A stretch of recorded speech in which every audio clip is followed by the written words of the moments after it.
ইসরায়েলের সঙ্গে বড়সড় যুদ্ধের প্রস্তুতি নিচ্ছে ইরান। ১২ দিনের ক্ষণস্থায়ী যুদ্ধ শেষে কার্যকর হওয়া যুদ্ধবিরতিকে ইরান কোনো স্থায়ী শান্তির প্রতীক হিসেবে দেখছে না, বরং এটিকে একটি কৌশলগত বিরতি হিসেবে গ্রহণ করেছে তারা। অতীতের অভিজ্ঞতার আলোকে তেহরান মনে করে সময়কে সঠিকভাবে কাজে লাগিয়ে প্রতিপক্ষকে মোকাবেলা করা সম্ভব। ফলে ইরান এখন নতুনভাবে সামরিক ও কূটনৈতিক প্রস্তুতির পথে হাঁটছে।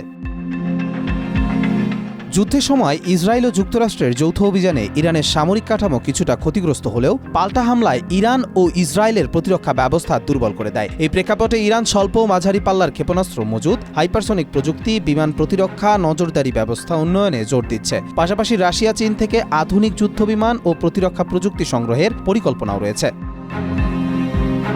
শুধু সামরিক দিকেই নয়, কূটনৈতিক ও আইনি ময়দানেও সক্রিয় হচ্ছে তেহরান। ইসরায়েল ও যুক্তরাষ্ট্রের বিরুদ্ধে আন্তর্জাতিক আদালতে মামলা করার চিন্তা করছে তারা। একই সঙ্গে পারমাণবিক আলোচনায় ফিরতে অনাগ্রহী ইরান, যতক্ষণ না তাদের অভিযোগগুলোর আন্তর্জাতিক স্বীকৃতি মেলে। সব মিলিয়ে ইরান কৌশলগত ধৈর্যের মোড়কে নিজেদের শক্তি পুনর্গঠন ও সম্ভাব্য বৃহৎ যুদ্ধের জন্য প্রস্তুত করছে। কবির চৌধুরী, জয়, মাই টিভি।